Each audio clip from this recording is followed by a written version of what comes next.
Ladies and gentlemen, please welcome to the ChannelCon stage CompTIA President and CEO, Todd Thibodeaux. All right. So good morning, everyone. Welcome to ChannelCon 2017. This is my 8th time doing this. I've just had my 9th anniversary with CompTIA. Thank you. I think some people thought it was longer, some people thought it was shorter. I don't know if that's good or bad. All right, now we go. It was funny backstage, the batteries in the remote controls were going dead, so they were changing them out, and we had turned on the 2-minute warning to come on stage, and it was like a Mission Impossible episode as he's like doing this. We wanted to do the music back there. But as we kick off today, I want to recognize a few groups here. We're going to recognize our channel changers, but I also want to recognize all of our volunteer leadership. So I'd ask everybody who is in a community leadership position or is in our board of directors or is in one of our advisory boards to please stand up.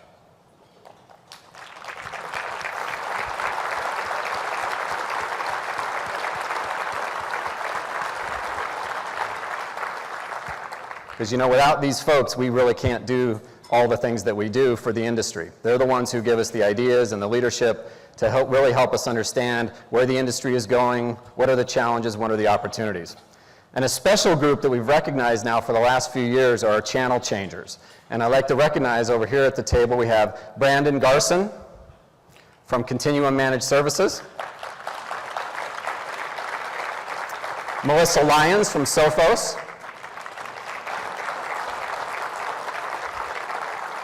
and Heather Patak from ConnectWise.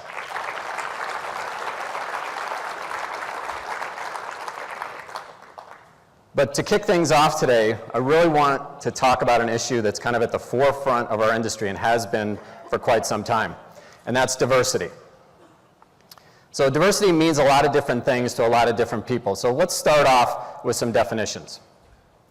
If you look at the Cambridge Academic Content Dictionary here, the American definition for diversity is the condition or fact of being different, varied, and variety. But if you look at the highlighted word there, it emphasizes that diversity means a wide variety of diversity of ideas and opinions. And that's a big part of what diversity is all about. So it's not also just about the color of your skin. True diversity comes from lots of other things, including socioeconomic background, different parts of the world that you come from, or different parts of the country, different work and educational backgrounds that you have. Understanding ethnic diversity is also not the same as understanding gender diversity. They're not always the same thing, and they don't have the same solutions, so we shouldn't try to lump them all into the same bucket. We need to make sure to look at the needs of these diverse audiences on their own.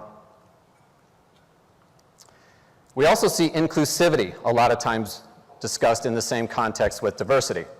So you often hear this term, but it means something slightly different. So the definition here, the quality of trying to include many different types of people and treat them all fairly and equally.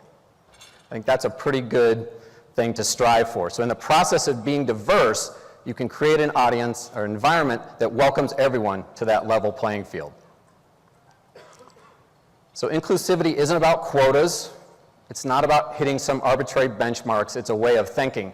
And in the research that I did, too often, the diversity and inclusivity conversation has too often been attached to the stigma of affirmative action, which has turned some people off to thinking about it, well, I don't want to have to work towards these quotas, or I have to hit these benchmarks. So the idea that we can get past that, we can embrace a new way of thinking about how we can bring people into the workforce. So it really means valuing the breadth of experience that people have and can bring. It means letting go of your stereotypes that you have for people, unconscious bias that I'll talk about a little bit later. Realizing that you're not lowering the bar by increasing diversity. You're not lowering the bar by being more inclusive. And understanding that the more you bring people into your world, the more that breeds acceptance. So let's dive into some of the numbers, because there's a lot of them. So since 2014, leading Silicon Valley firms have been publicly releasing their diversity rates. And this has really kept diversity at the top of the headlines. So let's take a deeper dive into some other numbers. First off, the challenge of diversity is widespread, and I found this great example, and this is from a consumer industries. And it was a chart that shows the 4-quadrant graph where you have high diversity and high gender diversity. You have high diversity in gender but not ethnicity. You have low. So you can see the quadrants. You can see nobody's really doing that well in the good quadrants. You have some people doing okay in some, but really nobody's doing great in both areas.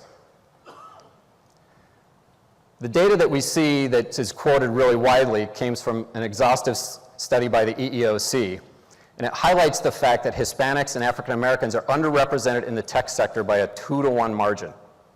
And while that proportional gap is not quite as large for women, it's still about 70%. So put this another way, if women and people of color were represented in the tech sector as they are in the labor force, we would have 1 million more women working in tech than we do today. And we'd have 500,000 more African Americans, Hispanics, and Native Americans working in the industry. So to put that in the context of 7 million people working in the US tech workforce, that's a whole equal to 20% of the entire tech workforce. Slicing it one other way and kind of adding in the engineering comparisons that you often see, we continue to see rates of underrepresentation of 2-to-1 and 3-to-1 for each of those groups. So what's wrong? How do we get in this situation, and why has it been so persistent? So the research studies that I looked at point to 3 main things: visibility, pipeline, and culture. So I tend to agree with the arguments that I found for visibility and for culture, but I tend to disagree with the data that I saw for pipeline, and I'll talk about that. So let's start with visibility. Now, visibility is about having a good understanding of the field that you're looking at going into. It's knowing what you can expect from that environment and knowing what you need to be successful. So I want to say that one of the things that hurts the visibility challenge for us is the overemphasis on Silicon Valley as being representative of the diversity problem. So I said before that since 2014, companies have been releasing their data, and that's kind of become the de facto data on how diversity is progressing in our industry. But it doesn't represent the tens of thousands of companies operating in the channel, and it doesn't represent the millions of other people working in tech jobs in non-tech sectors. So the overemphasis on Silicon Valley provides an incomplete perspective. It's an incomplete picture. So I found a good survey of 1,000 early and mid-career people of color and found that a lack of career information was the driving reason people didn't pursue careers in tech. So suppose you're a young Hispanic or African American living in a rural or small town. How many people do you probably know that work in tech? Probably not very many. Probably very few, if none. It's probably a little bit better if you live in an urban area where you might have some friends or relatives who might work in the tech sector, but it's certainly not enough to tip the scales. People learn about jobs from other people. And if you're not exposed to those people working in those sectors, you don't know what it's like. You're flying blind, and we have a big problem with that. Tech jobs are everywhere, but they're increasingly concentrating in major urban areas. And in many parts of the country, even the suburbs are losing their tech jobs. In fact, in our local area, in the Oak Brook area, around where the CompTIA offices are, companies, McDonald's included, moved back into the city, and they had a big tech workforce in their offices there in Oak Brook. So this rural-urban disparity is kind of the future coming digital divide. So as tech more and more concentrates into urban areas and rural areas are left behind, that's going to affect the visibility of people working in those areas to move into the tech workforce. So as we see more investment in IoT, automation, smart cities, that's going to increasingly come into large urban areas. And I'm very fearful that rural areas will be left behind and will not provide that visibility for those young people in those areas. The other thing, and you've heard me say this many times before, but portraying the industry as all about coding disenfranchises lots of potential entrants. A coding job is one of the narrowest entrees for people coming into the tech sector. So it may be attractive from a salary standpoint, but people who have paid thousands of dollars to go to coding boot camps are finding it's no guarantee for job satisfaction. In fact, the dropout rate for people who go to boot camps, get into a coding job, is pretty high. They get in and realize this isn't really the job I'm interested in. I don't think that happens quite as much for people who come in and get a broad perspective of what happens in the industry. So pushing this idea excludes so many potential people, not just kids, but also transitioning adults who come into the tech industry. So I want to talk about another term that we're really talking about recently, and that's this idea that there's a confidence gap as well. So in here we say it's not so much about skills. So we've talked about the skills gap for a long time, and you see that a lot in the press. And as we came out of the recession and companies said, well, I can't find the people with the skills. Well, maybe that's not the case at all. Maybe it's really more about the people that could move into those industries don't have the confidence and knowledge that they can work in that field. And I think that's particularly true for us. Skills can be acquired. Anybody can acquire these skills. We've put now 1,500 students through our IT Ready program. The vast majority of those people had no tech background at all before they came in. In 8 weeks, we got them job ready.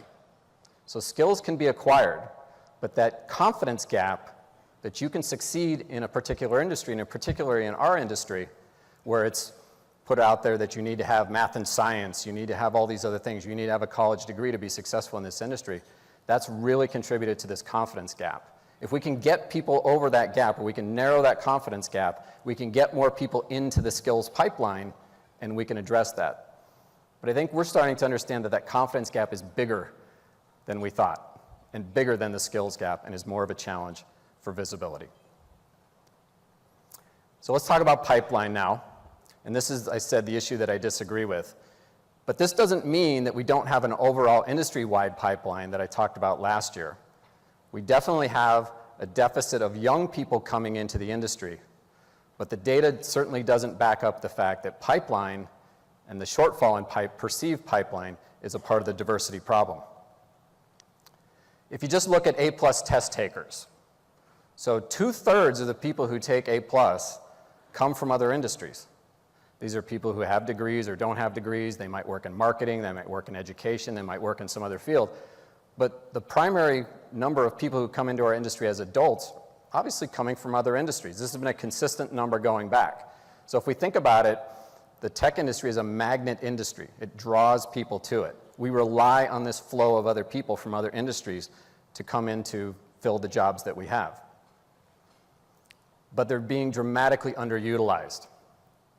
So tech workers of color in this chart here, as you can see, if you look at the difference between white men in terms of people with STEM degrees, people ages 45 and under, 2.1% of white men under 45 with a STEM degree are unemployed versus 12% for women of color.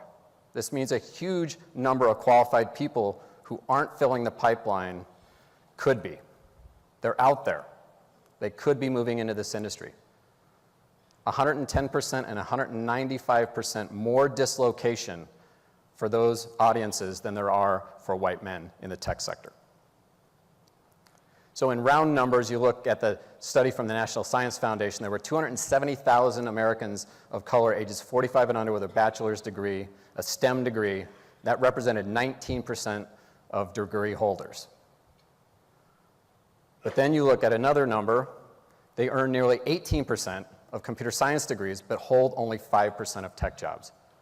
By almost a 4-to-1 margin, CS degree holders of color are underrepresented in tech.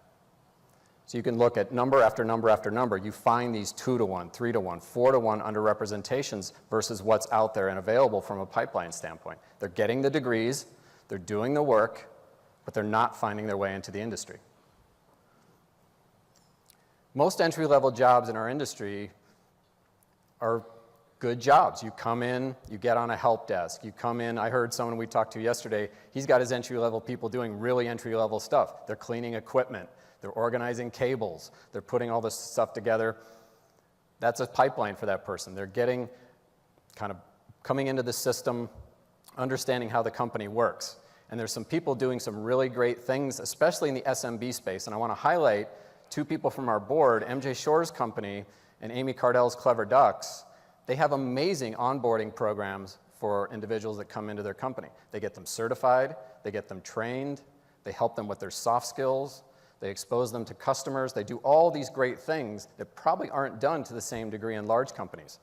SMBs have a huge role to play in making sure that we get this really strong entry-level layer in our tech workforce. So I want to encourage all you small companies to really think about what you're doing now and how you can be doing it even better, because we're going to highlight some of these case studies after the event through the rest of the year to try to highlight what companies are doing. And these are just 2 examples of many that I'm sure are out there. But being able to bring someone in, help them bridge that confidence gap, bring them in and help them be individuals within your company is an important part of what SMBs can do to address this issue. You know, we have to start somewhere, so we have to build this critical mass of minority talent at all layers, but especially at this entry-level layer, so that we have these role models, we have these people that other people can point to and say, that person's doing that, I can do that too. That's what's so great about the IT Ready classes. When people get into that, they see other people like them doing well and succeeding in these classes, and it helps them succeed. We have a tough program there. You can only miss 1 day excused. If you miss another day, you're out of the program. So you really have to work as a collective to make that happen. And that's what helps people get over this gap. And we can do that outside of that program within these companies as well. So let's talk about culture, because I found a lot of information about this. And this gets to some of the meat of the issue. And this is really where we start to see some of the disconnect between perception and reality. So look at this stat here, and in particular, people of color who enter the tech industry leave the field at more than 3.5 times the rate of white men. So people who have taken the time, done all the work, gotten over the confidence gap, come into the industry, leave. What are the reasons that that's happening? I think we're seeing that there are some systemic problems that we have to address. This is an alarming number. Individuals who have done all the work don't like the industry when they come in. It's not just about they don't like a coding job or some other jobs. Those are big numbers. So the problem isn't just with people of color either. 80% of women working in STEM fields say they love their work, but 1/3 of them say they're probably going to quit within a year because they don't like the environment. You know, this again points to the systemic problem. And a lot of this kind of data has been highlighted. I found lots and lots of numbers on this. Some were pretty disturbing in terms of what people were saying about their workforce, or their workplaces and their work environment, and what they didn't like about it. So one of the things that I found here was we have an issue with assimilation. So in my research, it became pretty clear that part of our issue is there's a lot of rigid cultures out there. So most aren't flexible enough to allow for thriving subcultures to exist. New individuals are expected to assimilate to the existing culture. And those who don't increasingly feel isolated and penalized within the companies. One question that I saw, women of color in the company felt that they were being isolated and penalized for having friends that were of the same ethnic background, that they weren't mixing in enough within the organization. So this idea that you have to assimilate to the existing culture, the culture doesn't support this broad diversity, is part of that systemic problem.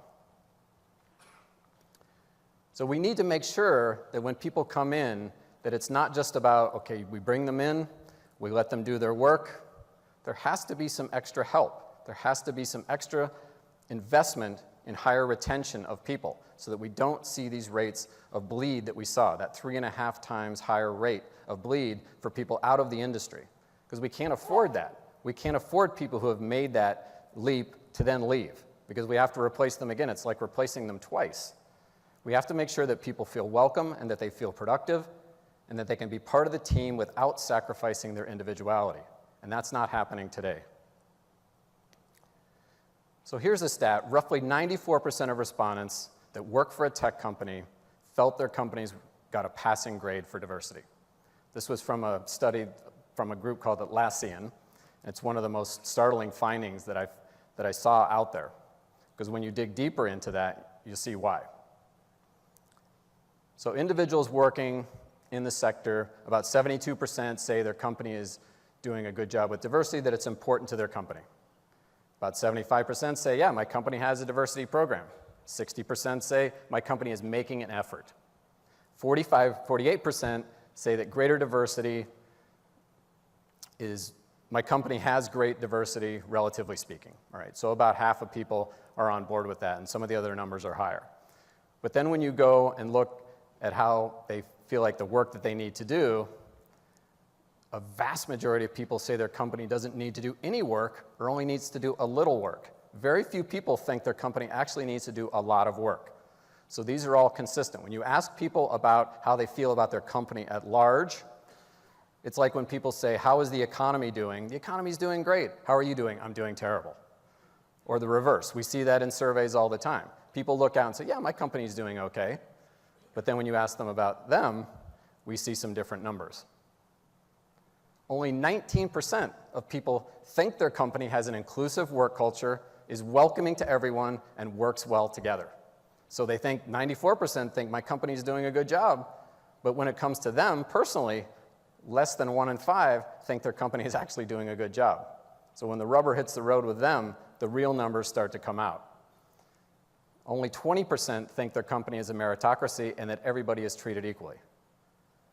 So there's a big disconnect between how people perceive their company as a whole, but then when it's impacting them, you start to see what maybe some other groups are starting to feel.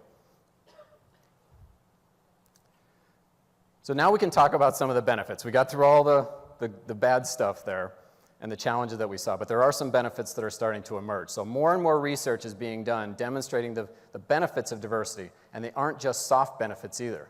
Increasingly, these are benefits that really hit the bottom line for companies.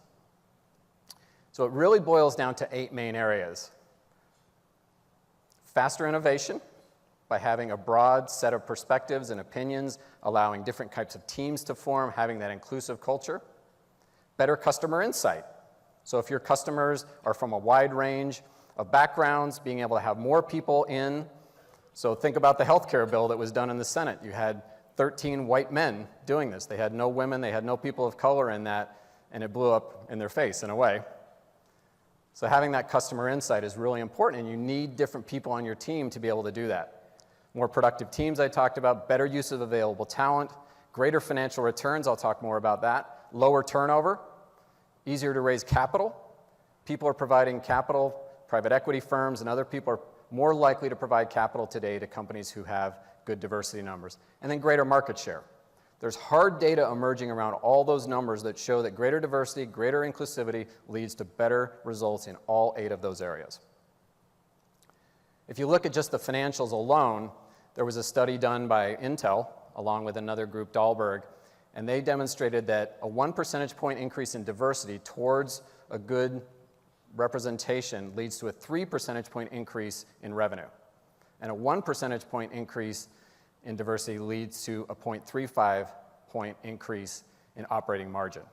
So these are hard numbers. So when you tally these all together, that means that if companies had been more representatively diverse, we would have had 24% more revenue in the industry as a result.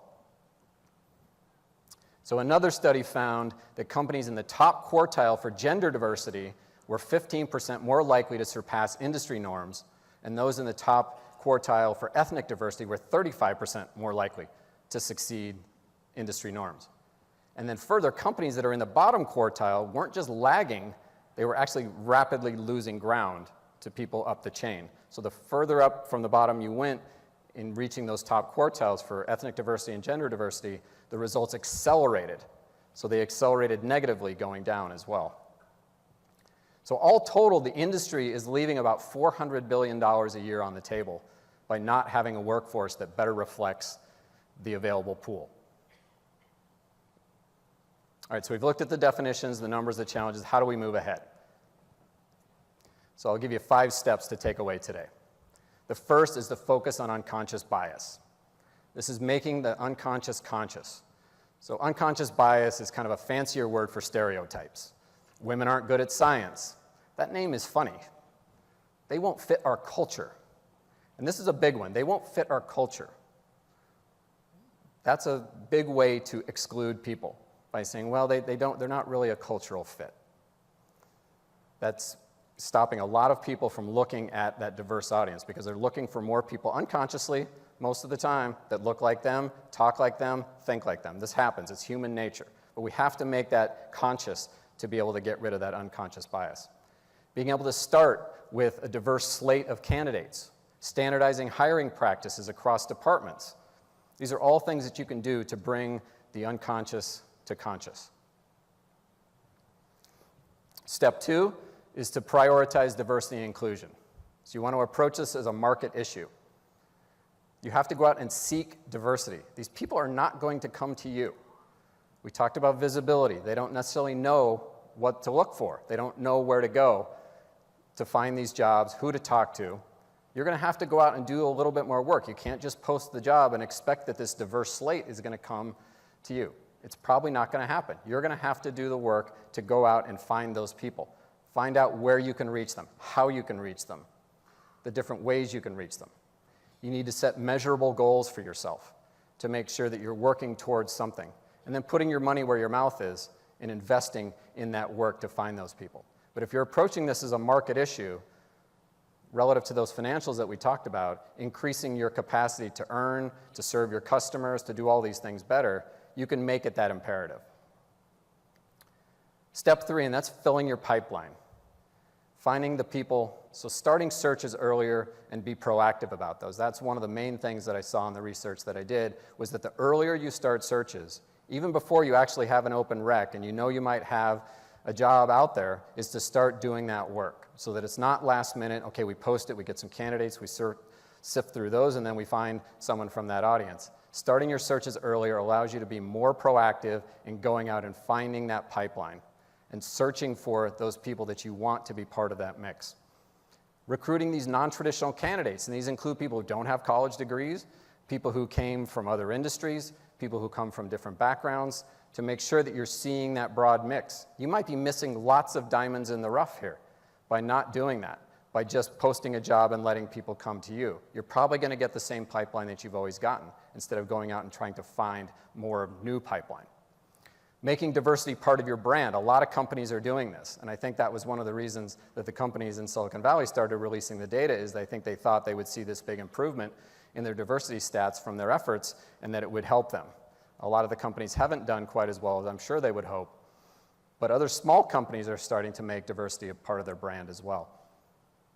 Another thing that people are doing successfully is partnering with diversity groups in their areas. And there's lots of groups out there that people can work with, nonprofits and other educational groups that help them either reach out to people that they wouldn't have otherwise. So we work with workforce investment boards in some of the areas where we're doing IT Ready, and other groups that really help us attract that pool of people that we wouldn't get otherwise. So we recently recruited for a class in Charlotte. We have 72% people of color. We have 35% women. I think 54% of the people in the class are African American, and we have 27% veterans. So we went out and talked to a whole bunch of different people that we wouldn't necessarily have found if we had just posted it as a job ad. So partnering with local groups to find these individuals is what you have to do. So number 4 is examining your own workforce culture. And this is making sure that you're offering diversity training, that you're helping to nurture and mentor a diverse staff. You're aiming for that inclusive culture. And then recognizing that some people are going to need a little bit more help than others to kind of come in, get their legs under them, kind of get organized in the workplace. It's not that assimilation. It's not just expecting them to immediately adopt that culture, but kind of understanding what their individual needs are. Number 5 is be a mentor and connect. So use Twitter to experience different cultures and different people. There's a whole wide world out there on Twitter for those of you that are there, and you can experience things that you wouldn't experience in your day-to-day life. Like, what's it like to follow someone that you didn't know from entertainment or from sports or from other cultural backgrounds? There's a great opportunity with Twitter to do that. Diversifying your LinkedIn connections is a great way to do this as well. You'd be surprised at how many people. So I probably get somewhere on the order of 25 to 50 LinkedIn requests a week. And I really try to use that as a way to diversify my background. I think I have somewhere on the order of 1,600 people in my network now. Most of them I don't know at all, but people who have certifications and people, but I use that as a tool to help me diversify my background. And then being a mentor or getting a mentor is a really important part of connecting, so that when someone comes into your organization and they come in from a different background than you, that's your opportunity to learn, to familiarize yourself, to mentor, and maybe them mentor you a little bit too, so that you begin to have a broader world perspective. That's really important. So some of the things that we would like to do in conclusion here: beyond what we've done with our future leaders, beyond what we've done with our Advancing Women in IT, and the fantastic meeting that the Advancing Diversity in Tech had yesterday. I thought the fire marshal was going to come in for sure. That room was completely full. I had my backpack on, and I was just trying to inch in there because there was so much energy around that. So we want to go beyond that. We want to help continue to support all of that work, but then we want to do some new things too. So one of the things that we want to focus on potentially, and our board will consider it this week as an option, is to create a workforce think tank. So despite all the information that I found out, that there's still big gaps in understanding. So we're considering establishing this workforce think tank with the goal to study and inform the diversity debate, and also to understand how young people and adults can be trained to find jobs and impact of automation as well in the future of the workforce. That's going to be a big issue in years to come, and I'm sure I'll get a chance to talk about it on the stage here at some point. But automation is going to significantly impact the workforce, and it may, again, disproportionately significantly impact some of the audiences that are being impacted today by the diversity challenges that we have. So we want to make sure we understand the full breadth and scope of that, so we're going to talk about whether we're going to invest in doing that. The next thing is we'd like to create some diversity recognition awards. The goal is to highlight thought leaders and success stories, because we know that familiarity and understanding breeds diversity. So we want to be able to highlight the companies that are really doing some great work. Other industries are doing this now, so we have lots of good models to follow, but I think it would be terrific if we added that to the list of things that we're recognizing people for: diversity and inclusion, diversity in a very broad sense, and we could develop some really amazing case studies and success stories that we can share with everybody that they can put to work in their own companies. So that might be something that we'll be talking about even next year. We want to aggregate a library of resources.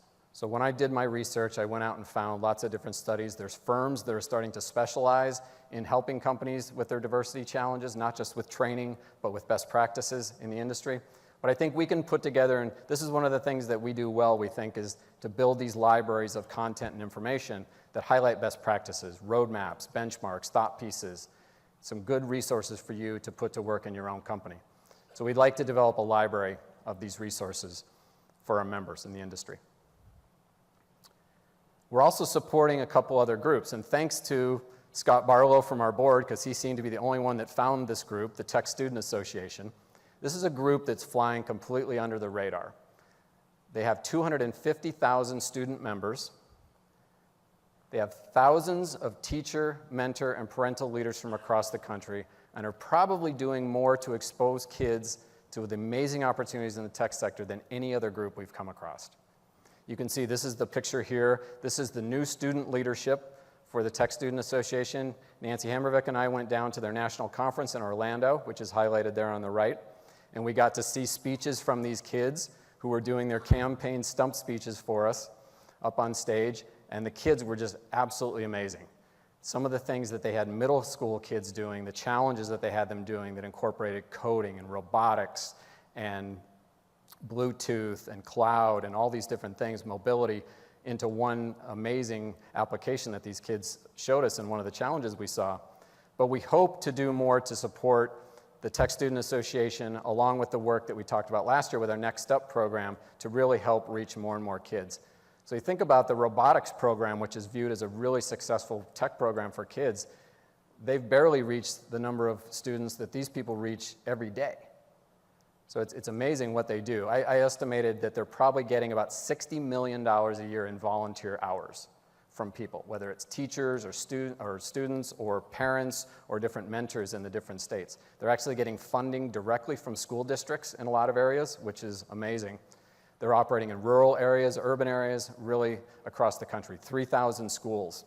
But we've formed a really nice relationship with them so far, and we hope to do a lot more to help support them.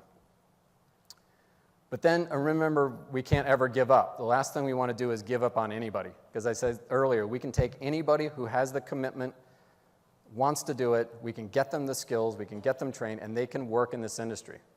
So the IT Ready program is really helping us bridge that confidence gap. And right now we've served 1,500 students. 87% of those people are in tech jobs today. 60% of those people have been people of color, and 30% women. So we're doing about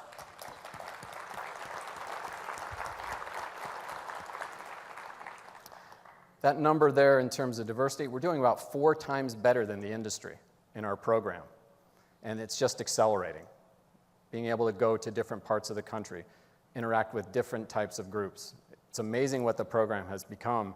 And we've proven so many different things, not just that we can take and train someone for $5,000 in 8 weeks, but that we can take people that don't have any background and we can get them really job ready and energized to work in this industry.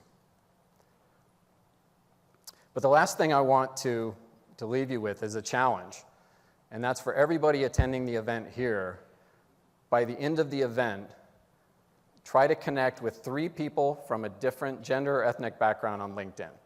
If everybody today that's in attendance here today will try to add 3 people to their networks by the end of the event, we can begin to start to do something for diversity. Being able to reach out to these different audiences. You never know, you might find someone who can help you, you might find someone you can help. But reaching out to people is really the key, because people, as I said, work in an industry where they know other people who work there. And the more we can do that, the more they can know the people who work in this industry, the great people that we have, the great things that they're doing for the industry, the more they'll want to come work in this industry. Again, we talked about with students last year that we're not doing a good enough job of communicating why we love what we do. We have to communicate that same love to people of color and other people who we need to come in and work in this industry. So if you'll just do that, we can make some kind of a start. Thank you.